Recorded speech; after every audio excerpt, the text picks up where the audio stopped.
ॐ हरिः ॐ श्री गुरुभ्यो नमः। हरिः ॐ शन्नो मित्रः शं वरुणः शन्नो भवत्वर्यमा शन्न इन्द्रो बृहस्पतिः शन्नो विष्णुरुक्रमः। नमो ब्रह्मणे नमस्ते वायो त्वमेव प्रत्यक्षं ब्रह्मासि त्वमेव प्रत्यक्षं ब्रह्म वदिष्यामि ऋतं वदिष्यामि सत्यं वदिष्यामि तन्मामवतु तद्वक्तारमवतु अवतु माम् अवतु वक्तारम्। ॐ शान्ति शान्ति शान्तिः।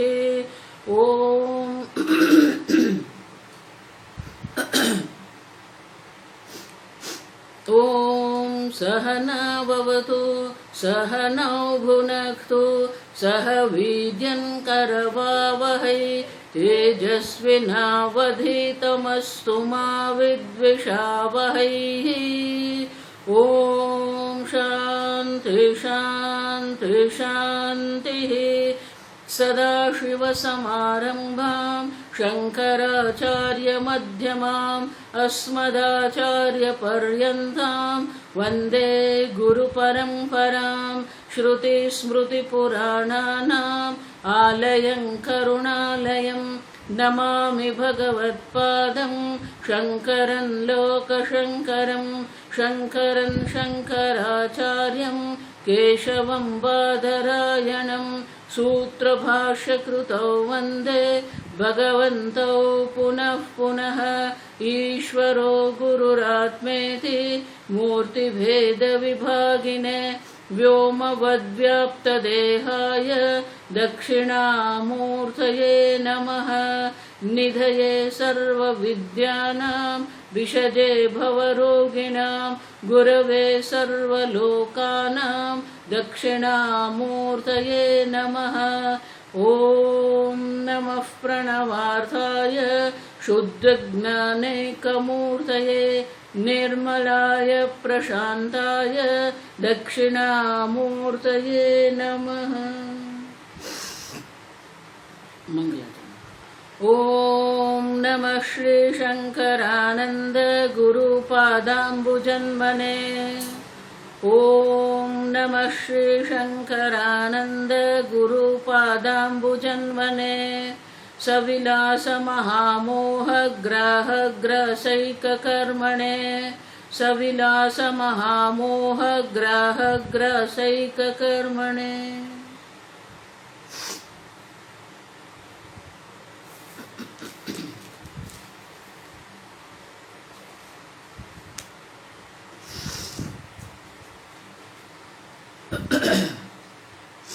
श्लोक नंबर 33।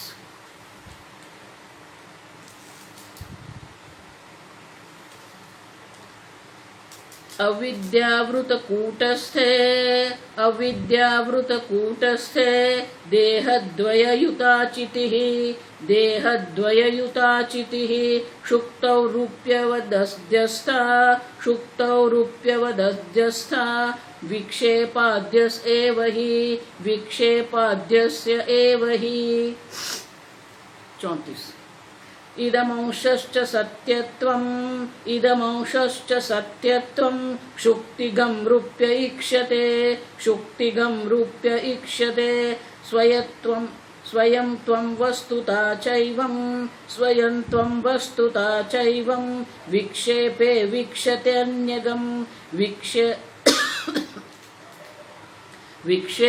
विक्षतेऽन्यगम्।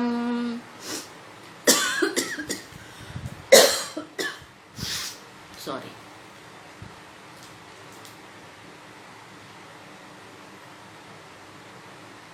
आत्म तत्व की अविद्या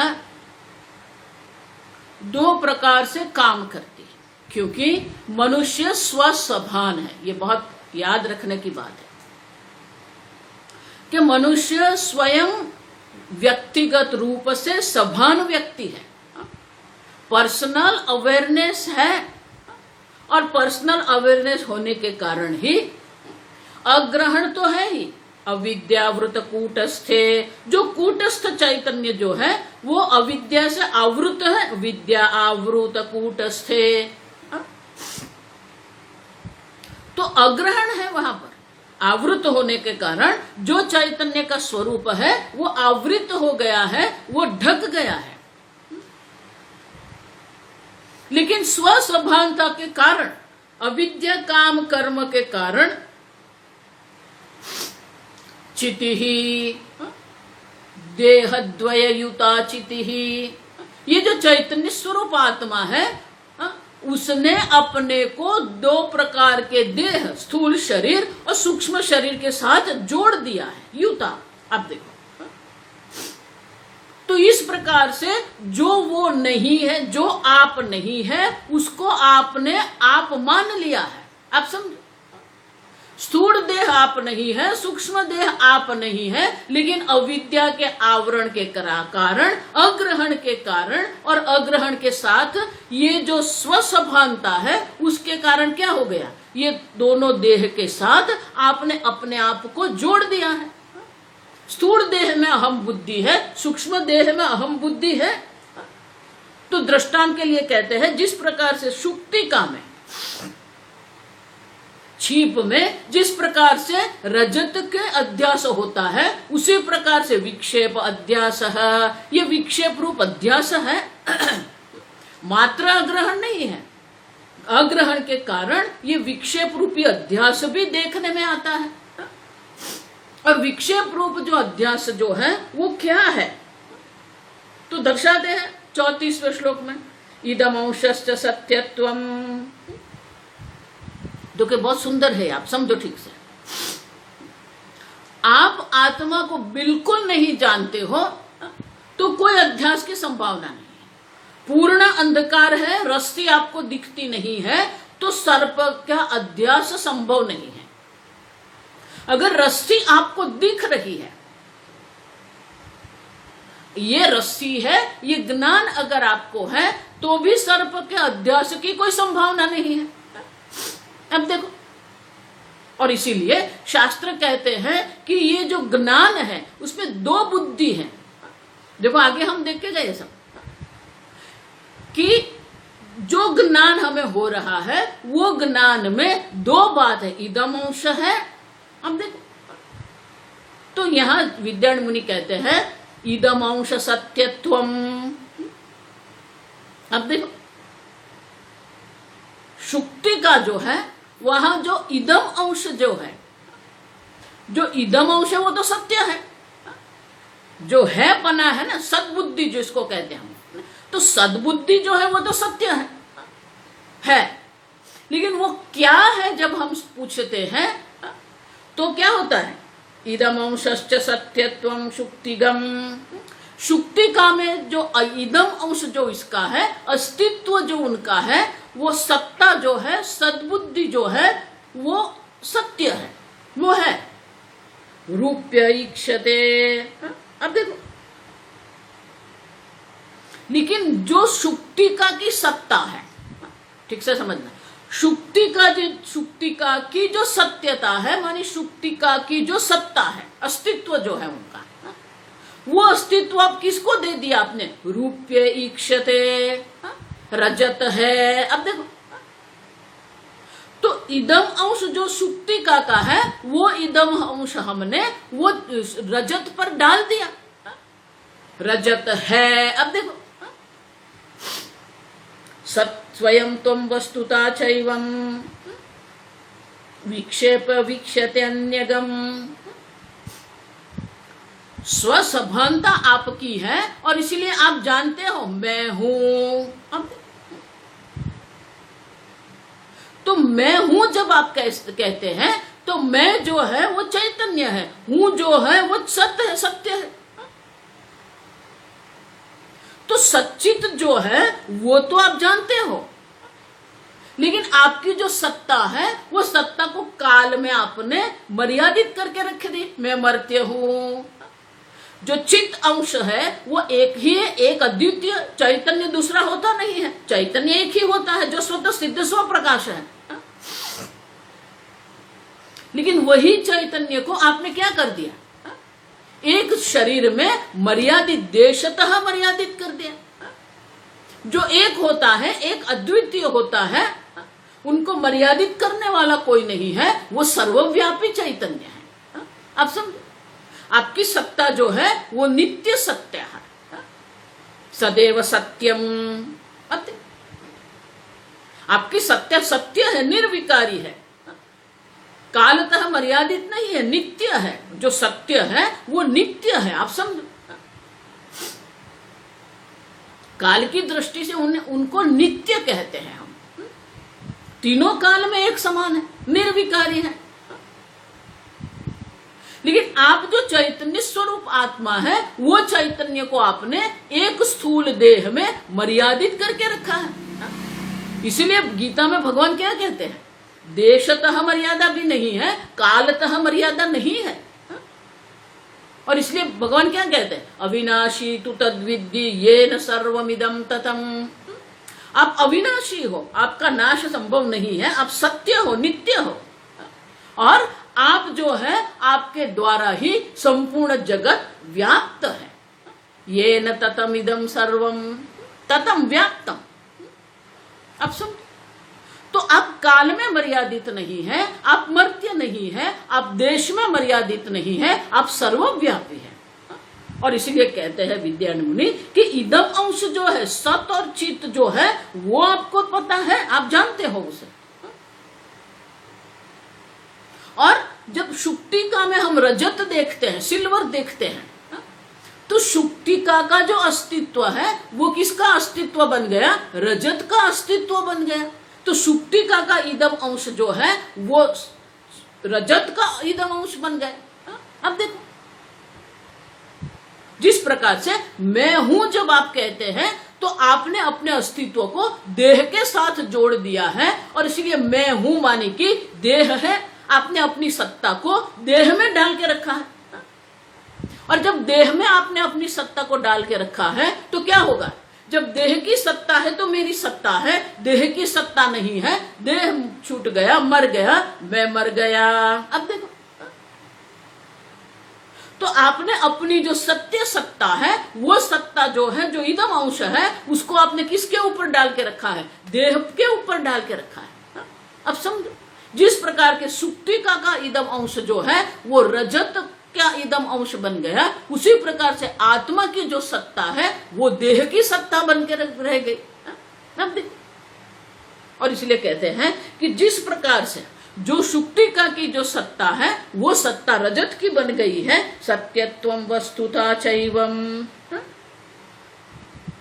उसी प्रकार से स्वयं त्वम वस्तुता, स्वयं आप कूटस्थ चैतन्य, आप स्वयं कूटस्थ चैतन्य है, निर्विकारी चैतन्य है। लेकिन वो क्या हो गया, चैवम विक्षेपे विक्षते अन्यगम, आप स्वयं कूटस्थ निर्विकारी चैतन्य है, लेकिन उसी को आपने विक्षेप अध्यास के द्वारा क्या कर दिया, अन्य पर, अन्यगम, अन्य पर डाल दिया। देह चेतन है, मन चेतन है, इंद्रिय चेतन है। अब देखो, अब समझो, शुक्तिका का अस्तित्व वो रजत का अस्तित्व बन गया, उसी प्रकार से आपका जो सच्चित है वो किसका बन गया है, देह इंद्रिय का बन गया, स्थूल शरीर का, सूक्ष्म शरीर का अस्तित्व बन गया है। तो आपकी सत्ता है, देह की सत्ता नहीं है। मिट्टी की सत्ता है, घड़े की कोई सत्ता नहीं है। घड़ा मिथ्या है माने कि घड़े की अपनी कोई स्वतंत्र सत्ता नहीं है, अस्तित्व नहीं है उसका, इसलिए उसको मिथ्या कहते हैं। जिसकी सत्ता अन्य पर आधारित है उनको हम मिथ्या कहते हैं। शास्त्र में उसको, संस्कृत में उसको कहते हैं अधिष्ठान अनन्यत्व। अब देखो, जो अपने अधिष्ठान से अन्य नहीं रह सकता, अनन्यत्व। घड़ा कभी भी मिट्टी से स्वतंत्र अपनी सत्ता बनाने के नहीं रख सकता है। घड़े के अस्तित्व, घड़ा का जो अस्तित्व है वो मिट्टी का अस्तित्व है। तो मिट्टी सत्य है और घड़ा जो है वो मिथ्या है, क्योंकि घड़ा अपने अस्तित्व के लिए मिट्टी पर आधारित है, उसी प्रकार से शुक्तिका का जो अस्तित्व है वो रजत का अस्तित्व बन गया। देह का, अब देखो, देह की जो सत्ता है वो सही में आपकी ही सत्ता है, लेकिन वो सत्ता अभी किसकी बन गई है? देह की सत्ता बन गई। और इसी को विक्षेप कहते हैं। अन्यगम, अन्यगम माने कि दूसरे में हम देखते हैं। अब देखो, आप सच्चित स्वरूप हो, लेकिन आपने स्थूल देह में, सूक्ष्म देह में वो सच्चित करके बैठे हैं आप। अब समझो, सत्ता आपकी है, आप वो सत स्वरूप आत्मा है जो संपूर्ण जगत को सत्ता प्रदान करते हैं। आप वो चैतन्य स्वरूप आत्मा है जो संपूर्ण जगत को प्रकाशित कर रहे हैं। आपके प्रकाश से ही न तत्र सूर्यो भाति न चंद्र का तारकम, देमा विद्युतो कुतोयम अग्नि, आप चैतन्य स्वरूप यदादित्य गतम तेजम। अब देखो, भगवान भी 15वें अध्याय में क्या कहते हैं? यदादित्य गतम तेजम। आदित्य में जो तेज है वो कहां से तेज आया? मेरा तेज है। चैतन्य स्वरूप आत्मा के तेज से ही, उनकी चैतन्य से, उनके प्रकाश से ही सूर्य प्रकाशित होता है। जगत भासयते अखिलम। अब देखो, तत्तेजो विद्धि मामकम यदादित्य गदम तेज जगत भासयते अखिलम। आदित्य के तेज से ये संपूर्ण जगत, अखिल जगत जो है प्रकाशित हो रहा है। लेकिन सूर्य किससे प्रकाशित होता है? सूर्य में जो तेज है जिसके कारण संपूर्ण जगत प्रकाशित हो रहा है, भगवान कहते हैं तत्तेजो विद्धि मामकम। वो तेज जो है, वो प्रकाश जो है, वो जो चैतन्य है, वो मैं हूं अर्जुन। मैं मानी चैतन्य आत्मा। अब समझ मान रहे हैं। उसी प्रकार से सत्ता जो है, सत्यत्व जो है, वो कूटस्थ चैतन्य स्वयं का है, लेकिन विक्षेप के कारण वो जो सत्ता जो है, वो सत्यत्व जो है, वो हमने देह पर, स्थूल सूक्ष्म शरीर पर डाल के रखा है। विक्षेपे अन्यगम, ये विक्षेप रूप है, ये विक्षेप अध्यास है। जो अन्य का है वो अन्य पर डाल के रखा है। अन्य अन्य अध्यास हम देख के गए। और इसीलिए कहते हैं कि विक्षेप भी अध्यास है, एक अग्रहण है, दूसरा अन्यथा ग्रहण है। जो सत्य नहीं है अब वो हम उनको सत्य मान के चल रहे हैं। जो चैतन्य नहीं है अब उनको चैतन्य मान के चल रहे हैं। अब समझो। और इसीलिए विद्यायण मुनि कहते हैं ये विक्षेप रूपी अध्यास भी है, अग्रहण रूपी अध्यास तो है, अविद्या रूपी अध्यास तो है ये, लेकिन ये विक्षेप रूपी अध्यास भी है जिसमें जो हम नहीं है उसी को हमने हम मान के रखा है। और इसीलिए कहते हैं ये विक्षेप रूपी अध्यास भी है। और वो अध्यास जो है वो कैसे है आगे समझाते हैं। आप समझो। नीलपृष्ठ त्रिकोणत्वं, नीलपृष्ठ त्रिकोणत्वं यथा शुक्तौ तिरोहितं, यथा शुक्तौ तिरोहितं असंगानंदता, असंग अनंताद्येवम्, असंगानंदतायेवं कूटस्थे अपि तिरोहितं, कूटस्थेऽपि तिरोहितं। देखो बहुत सुंदर कहते हैं कि शुक्ति का जो है छीप जो है, वो शुक्ति का जो छीप है उसमें क्या होता है? नील पृष्ठ। छीप जो है उनका जो पृष्ठ है, अब तो उनका जो सरफेस है वो क्या है? नील रंग का है। और उनका जो आकार है त्रिकोणाकार है। वो यथा शुक्तो तिरोहितम, जिस प्रकार से छीप जो है, शुक्ति का जो है, उनका त्रिकोणाकार और उनका नील रंग जो है वो ढक गया है, तिरोहितम। उसी प्रकार से असंग आनंदतादि एव, ये जो चैतन्य स्वरूप आत्मा है वो कैसा है? असंग है। आगे मैंने कह दिया कूटस्थ मानी वो असंग है, निर्विकारी है। और एक अद्वितीय चैतन्य है, स्वतः सिद्ध स्वप्रकाश चैतन्य एक ही होता है, और इसलिए उसको मर्यादित करने वाला कोई है ही नहीं, अनंत है वो, सर्वव्यापी है। और इसलिए विद्यारण्य मुनि कहते हैं कि जिस प्रकार से छीप का त्रिकोणाकार जो है और छीप का जो नील रंग है वो ढक गया है, उसी प्रकार से ये जो कूटस्थ चैतन्य जो है, आप जो कूटस्थ निर्विकारी चैतन्य है, उनको भी क्या हो गया, असंग, वो उनकी असंगता है, वो ढक गई है। कूटस्थे अपि तिरोहितम, आप जो आनंद स्वरूप है, आपका आनंद स्वरूप ढक गया है। देखो, इसलिए वेदांत ये कहते हैं आपको आनंदित सुखी होने की आवश्यकता नहीं है, क्योंकि आप स्वयं सुख स्वरूप है ही। आप समझो, सुखम आत्यंतिकम यत्, आप अनंत सुख स्वरूप है, लेकिन वो अनंत सुख स्वरूप जो है वो ढक गया है। और इसीलिए ये विक्षेप के कारण अन्यथा दर्शन जो हम कर रहे हैं, अन्यथा ग्रहण जो हम कर रहे हैं, और जिसके कारण जो असंग है उसे हम असंग नहीं देखते हैं, जो आनंद स्वरूप है उसे हम आनंद स्वरूप नहीं देख रहे हैं, जो निर्विकारी है हम उसे स्वीकारी मानते हैं। अब देखो क्यों, क्योंकि उनका जो ये स्वरूप है वो ढक गया है। अन्यथा ग्रहण जो है वो किसके कारण है, ये ढकने के कारण है। जो अविद्या के कारण जो आवृत्ति हुई है, जो ढकना हुआ है, जिसके कारण हम जो है वो हम जानते नहीं है, और जो नहीं है उसी को हमने अहम करके रखा है। स्थूल देह में अहम बुद्धि कर दी है, सूक्ष्म शरीर में अहम बुद्धि करके रखी है, अज्ञान में अहम बुद्धि करके हम बैठे हैं। आप समझे, और इसलिए कहते हैं असंग आनंदता, आनंदता आदि, आदि मानी बहुत कुछ है। अब सर्वव्यापी है तो आपने अल्प कर दिया, अब चैतन्य स्वरूप है, आपने जड़ देह को मैं मान लिया।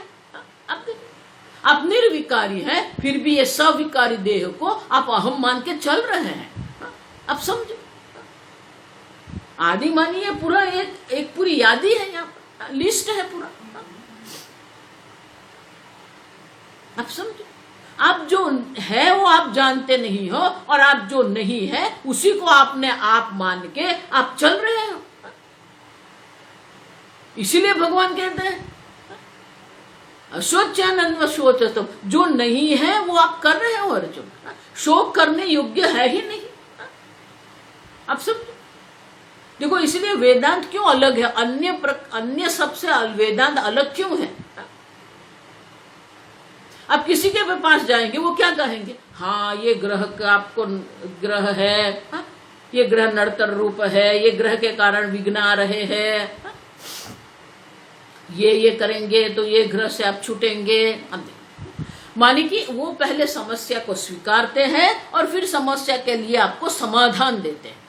अब समझो ठीक से, हा? आपको भूख लगी है तो समस्या है, अन्न उनका समाधान है। आप देखो, आपको प्यास लगी है तो जल जो है उनका समाधान है। लेकिन वेदांत क्या कहता है, क्या वेदांत समस्या को स्वीकार करता है? नहीं। अब समझो ठीक से, ये वेदांत ये नहीं कहता कि आप दुखी हैं और आप वेदांत पढ़ के सुखी होंगे। वेदांत ये नहीं कहता आप अभी बंधन में पड़े हुए हो और वेदांत पढ़ के आप मुक्त हो जाए।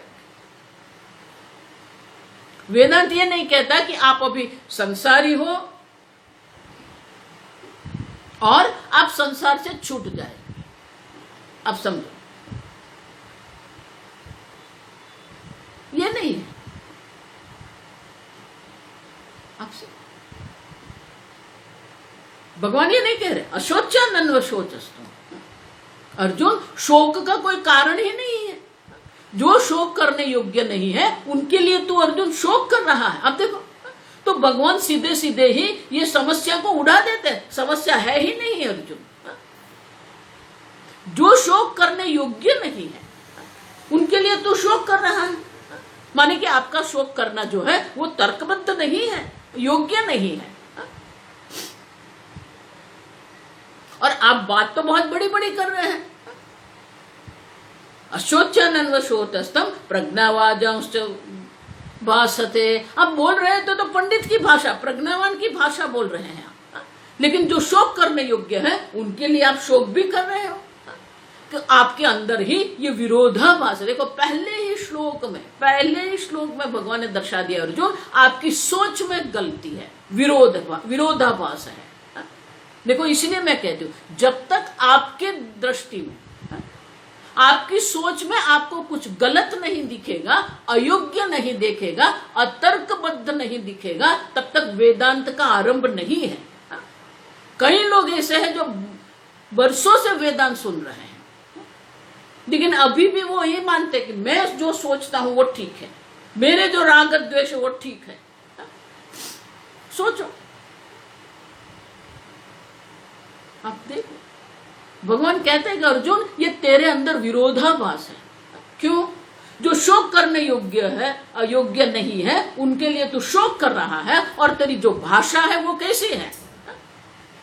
प्रज्ञावान की भाषा तू बोल रहा है। लेकिन अर्जुन वास्तविकता तो ये है, गतासूंश्च नानुशोचन्ति पंडिता। पंडा आत्मविषया बुद्धि यस्य इति पंडिताः। जो पंडित है वो कभी भी शोक नहीं करते। अब समझो, और तू शोक कर रहा है अर्जुन।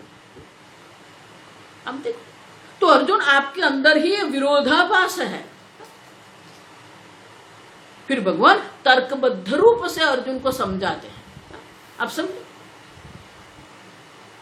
30वें श्लोक तक, 11 श्लोक से 30वें श्लोक तक भगवान ये सिद्ध करते हैं कि आत्मा शोक करने योग्य नहीं है।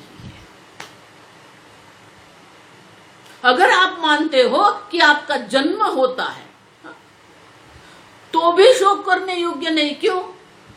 क्योंकि जिसका जन्म हुआ है उनकी मृत्यु होनी ही है। जातस्य ही ध्रुवो मृत्यु ध्रुवम जन्म मृतस्य तस्य का परिदेवन। उनके लिए फिर शोक क्या करना है? जो मर गया है वो जिंदा, जो मर गया है उनका जन्म होना ही है, और जिसका जन्म हुआ है वो मरने वाला है। अपरिहार्य, जिसको हम परिहार नहीं कर सकते, जिसको हम बदल नहीं सकते हैं, उनके लिए शोक करना योग्य नहीं है। अब समझो, तो आत्मा का जन्म नहीं है, आत्मा की मृत्यु नहीं है, तो आत्मा शोक करने योग्य नहीं है। और अगर मान भी लो कि जन्म मृत्यु हो रहा है तो भी शोक करने योग्य नहीं है। अब समझो, तो वेदांत ये नहीं कहता कि आपकी समस्या है और समस्या का समाधान हम करेंगे। वेदांत ये कहता है कि समस्या है ही नहीं। अब समझो, सर्प समस्या है, लेकिन हकीकत ये है, वास्तविकता ये है कि सर्प है ही नहीं। फिर डरने की, भय की बात ही कहां पर है? अब समझते हैं मैं क्या कहती हूं? वेदांत कभी भी समस्या का स्वीकार नहीं करता है। सर्प है ही नहीं, फिर भय कहां पर रहेगा आपको? आप समझते? अगर सत्य में सर्प है तो फिर समाधान अलग रहेगा, सर्प की निवृत्ति करनी पड़ेगी। लेकिन अगर सही में सर्प नहीं है और आपको सर्प दिख रहा है तो जो उनका समाधान है वो अलग प्रकार से रहेगा। उसी प्रकार से वेदांत ये नहीं कहता कि समस्या है। देखो, इसलिए मैं कहती हूं, आप जितने महात्मा को सुनना है आप सुनते रहो, जिस महात्मा को गुरु बनाना है बनाओ, लेकिन सबकी बात यही आके रुक जाती है कि आपका समस्या है और हम समाधान करेंगे। तो ये वेदांत नहीं है। आप समझते हो? क्यों? असंग, आनंद, आनंदता आदि। अब देखो, असंग, आत्मा असंग है। अगर आत्मा असंग है तो आप कहां जुड़ सकते हो? कहीं पर नहीं जुड़ सकते। इसीलिए देखो, विद्यारण्य मुनि पहला शब्द क्या कहता है? असंग है। लेकिन हमें तो बहुत कुछ लगता है। अब कहां कहां जुड़ के बैठे हो? आपके अहम को आपने कहां कहां जोड़ के रखा है। आपका दुख का कारण ये है, जो नहीं है उसी के साथ आप अपने आप को जोड़ के रखते हो और फिर दुखी होते रहते हो। और इसीलिए विद्यारण्य मुनि कहते हैं मात्र आवरण नहीं है, विक्षेप अध्यास भी है, अन्यथा ग्रहण है।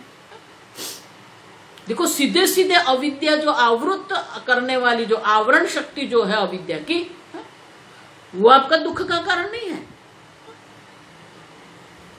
विक्षेप आपका दुख का कारण है, जो विक्षेप अध्यास है, अन्यथा ग्रहण आपका दुख का कारण है। लेकिन अन्यथा ग्रहण आपकी समस्या है, लेकिन समाधान अन्यथा ग्रहण में नहीं है। अन्यथा ग्रहण के कारण में समाधान है। समझते हो मैं क्या कहते हैं? आवृत रूपी अविद्या के कारण ही विक्षेप अध्यास संभव है। आप रस्सी को नहीं जानते हो, वो अज्ञान है, तो रस्सी को न जानना कभी भी समस्या नहीं है। लेकिन रज्जु को सर्प जानना वो समस्या है। और इसीलिए इदम अंश को आप जानते हो, मैं सत्य हूं, मैं चित हूं, इदम अंश है। लेकिन अपनी सत्ता को आपने काल में मर्यादित करके रखा है, अपने चित्त को आपने देश में मर्यादित करके रखा है। यह आपका दुख का कारण है। ये अन्यथा ग्रहण दुख का कारण है, लेकिन अन्यथा ग्रहण में समाधान नहीं है। समाधान कहां पर है? विद्या निवर्तते अविद्या। आगे कह के गए अविद्या से ही अविद्या की विद्या से ही अविद्या की निवृत्ति होगी, और जब अविद्या की निवृत्ति हो जाएगी तो अन्यथा ग्रहण जो है, विक्षेप अध्यास जो है, उनकी भी निवृत्ति हो जाएगी। अब समझो, देखो इसलिए मैं बार बार कहती हूं, न तो आपको शरीर को बदलना है, न ये जगत को बदलने की आवश्यकता है, आपकी दृष्टि को बदलना है। अब जिस प्रकार से ये जगत को समझ रहे हो, जिस प्रकार से अपने आप के बारे में आपने जो अभिप्राय बना के रखे हैं, वो आपको बदलना है। एक बार आपके बारे में आपका अभिप्राय बदल जाएगा, जो सच्चा अभिप्राय है, सत्यत्वम, असंगता, आनंदता आदि। अब देखो, लेकिन जो आपकी असंगता है, आपकी जो आनंदता है, आपकी जो अनंतता है, वो क्या हो गया है? ढक गया है। अब सब कूटस्थेपि, ये कूटस्थ चैतन्य में ये सब है, असंगता है, आनंदता है, निर्विकारिता है, ये सब है। कूटस्थेपि, कूटस्थ में होने पर भी तिरोहितम, विक्षेप अध्यास के कारण ये सब ढक गया है। आप देखते नहीं है, जो नहीं है आपने मान लिया है, और जो है वो आप जानते नहीं हो। और इसीलिए विद्यारण्य मुनि कहते हैं कि जिस प्रकार से जो शुक्ति का है, उनका जो नील रंग है और उनकी जो त्रिकोणाकार है, वो ढक गया है, और हमको जो दिख रहा है वो क्या है? वो तेजस्वी जो रजत की चमक है, वो रजत की चमक हम देख रहे हैं। उसी प्रकार से देह मैं नहीं हूं, फिर भी देह को मैं मान के रखा है आपने। सूक्ष्म शरीर आप नहीं है, फिर भी सूक्ष्म शरीर को, प्राण को, कर्मेंद्रिय, ज्ञानेंद्रिय, मन, बुद्धि, सबको आपने अहम बना के रखा है। और इसके कारण ये जो कुटस्थता है, जो निर्विकारिता है, जो आनंदता है, जो असंगता है, सब ढक के रह गए हैं। और इसीलिए वेदांत ये नहीं कहता कि मैं आपको सुखी करूंगा, वेदांत कहता है आप सुख स्वरूप ही है। वेदांत ये नहीं कहता आप जन्म मरण से छूट जाएंगे, आप जन्म मरण रहित ही है। आप समझो, आपका न तो कभी जन्म हुआ है, आपका न तो कभी आपकी न तो कभी मृत्यु होती है। और इसलिए विद्यारण्य मुनि कहते हैं कि ये ऐसे स्वरूप जो है, इदम अंश आप देख रहे हैं, लेकिन उनका जो स्वरूप जो है वो ढक गया, असंगता ढक गई है। अस्तित्व आप है, मैं हूं आप जानते हो, लेकिन मैं नित्य हूं, निर्विकारी हूं, असंग हूं, ये स्वरूप आप नहीं जानते हो, और ये इसीलिए आप दुखी हो रहे हो। आगे आरोपितस्य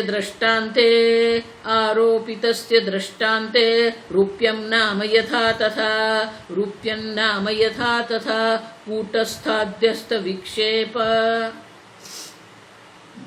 पूरा वाक्य बोलना पड़ेगा। कूटस्थाद्यस्त विक्षेपानामहमेति निश्चयः। कूटस्थ अध्यस्त विक्षेपनामहमिति निश्चयः। क्या हो गया? पहले क्या हुआ? शुक्तिका का जो इदम अंश है वो रजत का इदम अंश हो गया। शुक्तिका का जो आकार है, शुक्तिका का जो नील रंग है और शुक्तिका का जो त्रिकोण आकार है वो ढक गया है। अब क्या हुआ? यथा आरोपितस्य रूप्यम नाम दृष्टान्ते। शुक्ति का छीप के ऊपर जो आपने आरोपित किया है वो आरोपित जो वस्तु है उनका नाम है रूप्यम, रजत। अब देखो वहां है तो छीप है शुक्ति का, लेकिन आपने दूसरा जान लिया ये रजत है, सिल्वर है। क्यों? क्योंकि वो चमक रही है। वो जो चमक है वो चमक का सादृश्य करके आपने वो छीप की जगह पर, सुक्तिका की जगह पर आपने उनको रजत मान लिया। उसी प्रकार से यथा तथा कूटस्थ अध्यस्त विक्षेपनामा अहमिति निश्चयः।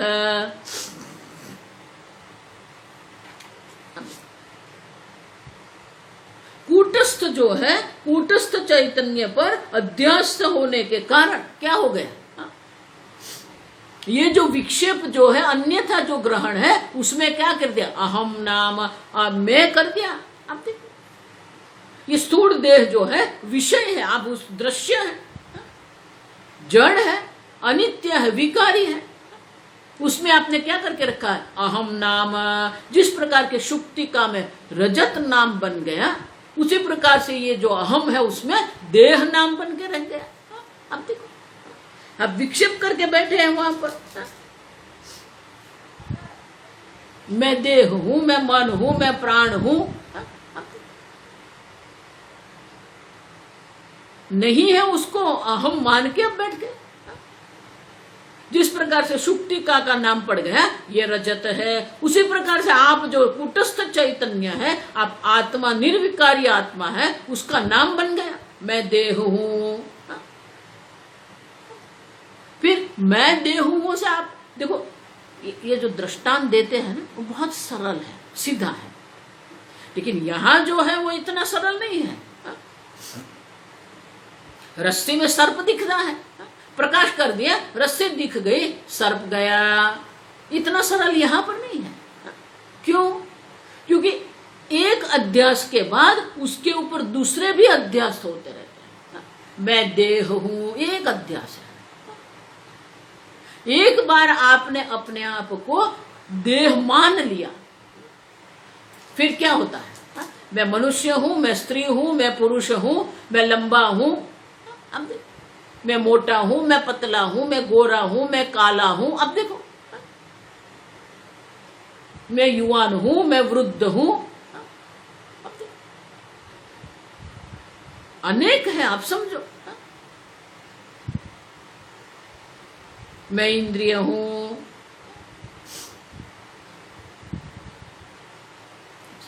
और इसलिए कहते हैं कि इस प्रकार से जो आप नहीं है उसी को आपने अहम मान के रख दिया है। देह आपका नाम बन गया, मैं मनुष्य हूं, आपका नाम बन गया मनुष्य हूं। मैं स्त्री हूं, ये आपका नाम बन गया। अब समझो, मैं वकील हूं। तो जो आप नहीं है वो आप बन के रह गए, उसी को कहते हैं विक्षेप नाम अहमिति निश्चय है। उसी को आपने अहम बना के रख दिया है। जो आप नहीं है उसी को आपने अहम बना के रख दिया और वो निश्चय है आपका। आप देखो जब से आपका जन्म हुआ है तब से आप अपने आप को मनुष्य मान रहे हो, और किसी ने आपको नहीं कहा है तू मनुष्य है, नहीं। आप देखो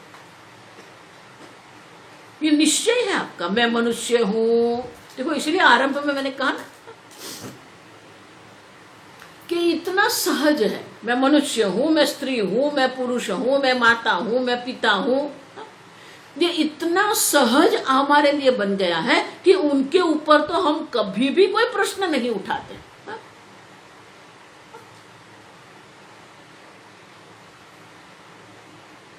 समझ रहे हैं? विद्यारण्य मुनि कहते हैं यही तो विक्षेप अध्यास है। ये विक्षेप रूपी अध्यास में हम बैठे हैं और उनको इतना सहज मानते हैं कि उनके ऊपर कोई प्रश्न ही नहीं उठा। और अगर कोई कहेगा भी कि आप मनुष्य नहीं हो तो सामने प्रश्न करेगा वो, अरे मैं मनुष्य नहीं, मैं कौन हूं? तो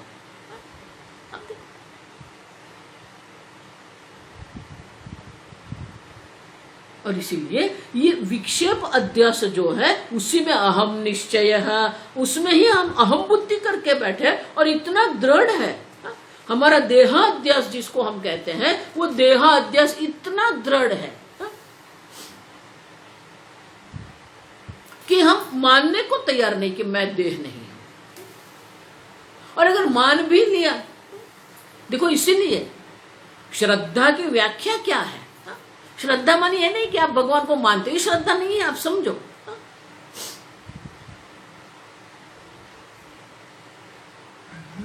तत्वबोध में विवेक चूड़ामणि में शंकराचार्य जी श्रद्धा की क्या व्याख्या करते हैं? अब देखो, गुरु वेदांत वाक्येषु विश्वासः सा श्रद्धा। गुरु और वेदांत में जो कहा गया है उसके ऊपर हमें विश्वास होना चाहिए। विवेक चूड़ामणि उससे भी आगे बढ़ के कहते हैं गुरु वेदांत वाक्येषु सत्य बुद्धि अवधारणा। अवधारणा माने निश्चय। जो गुरु हमें कह रहे हैं, जो शास्त्र हमें कह रहे हैं, उसमें हमें सत्य बुद्धि करनी पड़ेगी। भले हमें नहीं लग रहा है, हमें वो सत्य नहीं दिखता है, अगर हमको सत्य वो लगेगा तो श्रद्धा की आवश्यकता नहीं रहेगी। शास्त्र कहते हैं कि आप देह नहीं हो, लेकिन आपको वो नहीं लग रहा है। अगर आप देह नहीं है तो आप माता भी नहीं है, पिता भी नहीं है, बहन भी नहीं है, पुत्र भी नहीं, पुत्र कुछ भी नहीं। आप समझो ठीक से। और इसीलिए जो शास्त्र कह रहे हैं उनमें हमें सत्य बुद्धि करनी पड़ेगी, श्रद्धा करनी पड़ेगी। क्यों? श्रद्धावान लभते ज्ञानम। जब तक ये गुरु वाक्य में, शास्त्र वाक्य में आपकी श्रद्धा नहीं रहेगी, आपको ज्ञान नहीं हो सकता है। और इसीलिए शास्त्र जो कहते हैं उसमें सत्य बुद्धि करो। आप मनुष्य नहीं हो, आप समझो। शास्त्र पर प्रश्न उठाने की आवश्यकता नहीं है, अपनी सोच पर आप प्रश्न उठाओ। आपकी सोच ही गलत है, आपकी सोच को आपको ठीक करना है। जब तक आपकी सोच ठीक नहीं होगी आप दुखी होते रहेंगे। महाराज श्री हमेशा कहते, स्वामी जी यही कहते, you have to correct your vision. अयोग्य सोच के कारण आप दुखी है, जगत के कारण आप दुखी नहीं है, आप शरीर के जन्म के कारण आप दुखी नहीं है, मन विकारी है इसलिए आप दुखी नहीं है। आप समझो, ये विक्षेप नाम जो है, विक्षेप रूपी अध्यास है। आपने अपने अहम को जहां पर रखा है वो गलत जगह है। वो जो आपका अहम का जो निश्चय है वो गलत है, अयोग्य है। देखो इसलिए मैं कहता हूं ना हम देह, इतना तो आप करके रखो, मैं देह नहीं हूं। आदि समस्या आपकी चली जाएगी, क्योंकि देह जो है, देह में अहमता करके रखी है और देह से जो भी संबंधित है सब में आपने ममता करके रखी है। तो आपका दुख का कारण तो अहंता ममता है, जगत आपका दुख का कारण नहीं है। और इसलिए कहते हैं अहम निश्चय विक्षेप नाम। ये विक्षेप रूपी जो अहम निश्चय हमने करके रखा है वो हमारे दुख का कारण है। आप सुन, और इसलिए कहते हैं ये अहम निश्चय जो है वो हमें दुखी कर रहा है, ये अन्यथा ग्रहण जो है वो हमें दुखी कर रहा है। वहां पर जो हमारा अहम निश्चय है, जो आप नहीं है उसको आपने आप मान लिया है और इसलिए दुखी हो रहा है। छोड़ दो ये सब, मैं नहीं हूं। आगे, इदमंशं स्वतः पश्यन्, इदमंशं स्वतः पश्यन् रूप्यमित्यभिमन्यते, रूप्यमित्यभिमन्यते, तथा स्वं च स्वतः पश्यन्, तथा स्वं च स्वतः पश्यन् अहमित्यभिमन्यते, अहमित्यभिमन्यते। अब देखो, आप शुक्तिका को, छिप को नहीं देख रहे हैं, लेकिन उनके इदम अंश को तो आप देख रहे हैं, कुछ है। अब देखो, वहां कुछ है। क्या है जब हम पूछते हैं तो शुक्तिका की जगह पर हम क्या कहते हैं? रजत है। उसी प्रकार से मैं हूं, ये इदम अंश है। स्वं च स्वतः पश्यन्, मैं हूं ये देख रहे हो आप समझ रहे हो। अहमिति अभिमन्यते, लेकिन अपने आप को क्या मान के रखा? मैं जीव हूं। जो कूटस्थ ब्रह्म है, कूटस्थ ब्रह्म का जो स्वरूप है अविद्या रूपी आवरण से आवृत हो गया, ढक गया है, और फिर विक्षेप रूपी अध्यास के कारण आप जो नहीं है वही आपने अपने आप को मान के रखा है। और अपने आप को क्या मान लिया? मैं जीव हूं, मेरा जन्म मरण है, मेरा देह है, मेरा मन है, मेरी बुद्धि है। अब देखो, तो ये अग्रहण और अन्यथा ग्रहण के कारण जो कूटस्थ चैतन्य है वो अभी क्या हो गया? जीव चैतन्य। देखो आगे हम देख के गए,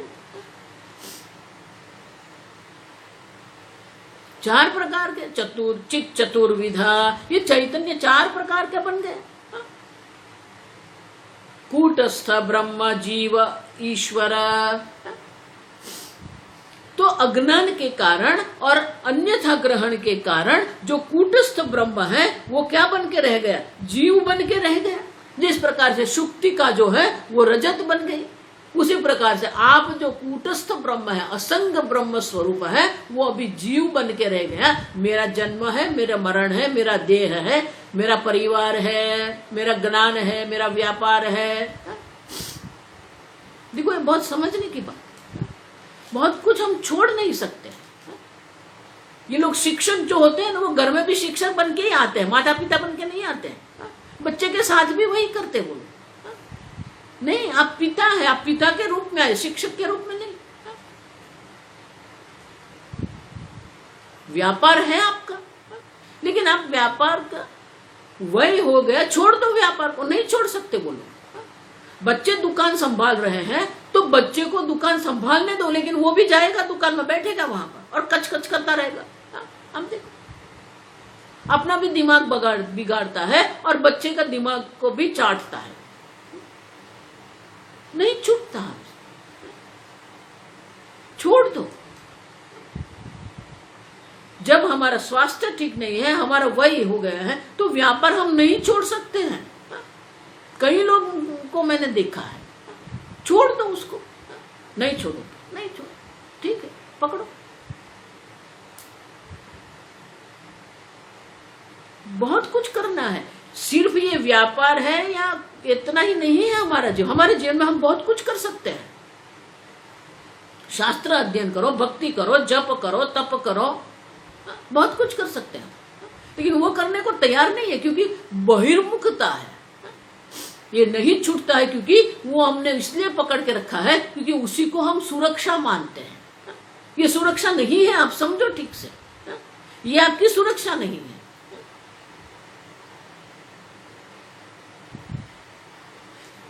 ये आपको छोड़ना है। महाराज ने हमेशा कहते हैं, जो छूट रहा है उसको छोड़ दो। अगर आप पकड़ के रखेंगे तो आप दुखी होते रहेंगे। देखो, इसलिए संसार शब्द का अर्थ भी क्या है? सम्यक सरति इति संसार। जो सरक रहा, मानी कि सरति मानी कि वो परिवर्तित हो रहा है, वो बह रहा है, लेकिन हम उसको पकड़ के रखते हैं। क्यों? क्योंकि हमको दूसरे सिरे से दूसरे प्रकार से जीवन जीने का आता ही नहीं है हमें। एक प्रकार का जीवन हमने बना के रख दिया है, अब उस दूसरे प्रकार का जीवन, दूसरे प्रकार का जो जीवन है वो हम अपनाने को, स्वीकार करने को तैयार नहीं है। इसलिए ये प्रकार का जो जीवन है उसको पकड़ के रखते हैं। अब समझो,